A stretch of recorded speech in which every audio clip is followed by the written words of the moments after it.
こんにちは、伊藤康子です。今日もスタートいたしましょう。今日はですね、帯の前幅を広めに折ったら折り線がついてしまいました。どうしましょうというご質問についてお伝えをしたいと思います。このように、この東京日本橋着物を楽しむ学校は、着物初心者の皆様のお役に立つ情報をたくさん発信しております。ぜひお早めにチャンネル登録をなさって、継続してご覧ください。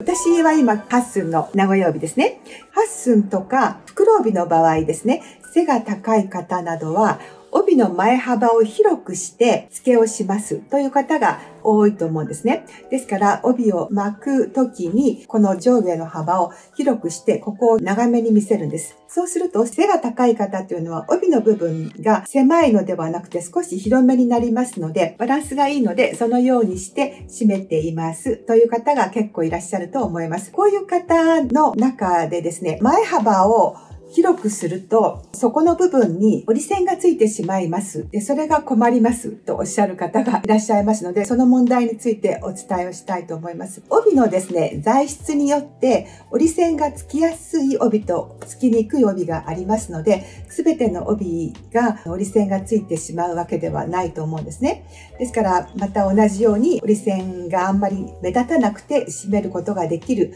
帯もたくさんあると思います。ところが折り線がつきやすい帯も当然あるんですね。そういう時にどうするかということですけれども、私はついてしまった折り線はアイロンをかけます。アイロンかけていいんですかっておっしゃる方いらっしゃいますが、アイロンかけていいんですよ。必ず当て布をします。日本手ぬぐいのようなものを置いて、その上に高温すぎない中くらいの温度よりも少し高めの温度でスチームアイロンでアイロンを私はかけます。ということでシワを伸ばします。ですからアイロンをかけて伸ばすことで OK です。ですが、そういうことを毎回やっていますと、やっぱり大変なので、私の場合は、昔は帯の前幅を広くするように気をつけていたんですけれども、最近は折り線がつくことが嫌だと思うことがありますので、それを嫌だと思わないようにするためには、前幅を広くしない。つまり半分に折ってしまえば、それ以上変化のつけようがないですね。例えば、帯の巻き方を反対側に巻いたりとか、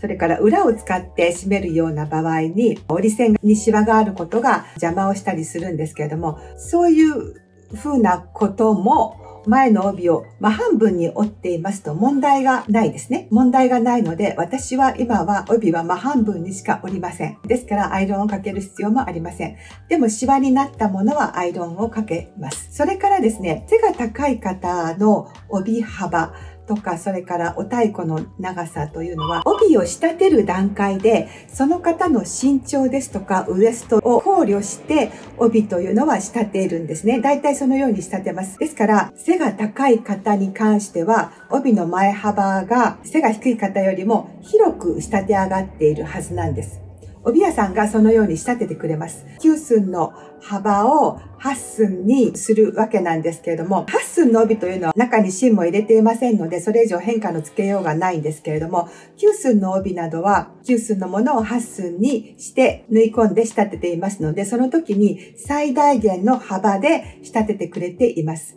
ですから背が低い方よりも背が高い方の場合は、仕立て上がった段階でこの前幅は少し広めにできているんですね。そういうこともありますので、私はそれ以上袋帯などは前の帯の幅を幅出しをして着るようなことはしません。面倒なことはなるべくしたくないと思っていますので、そのようにしています。帯の前幅を広くすると折り線がついて困るわという方のお役に立てたら嬉しいです。ご質問などがありましたら、またコメント欄からお寄せください。ランチ会ですね。前回は日本橋の中華でランチ会させていただきましたが、次回は1月末の平日の金曜日ですけれども、うかいというお豆腐屋さんで、お正月の新年会のランチ会をさせていただきたいと思って募集をさせていただいております。解説欄に募集のページの URL を貼っておりますので、そちらからご覧になってご参加いただける方はお早めにお申し込みください。それではまた次の動画でお会いいたしましょう。ありがとうございました。またお会いいたしましょう。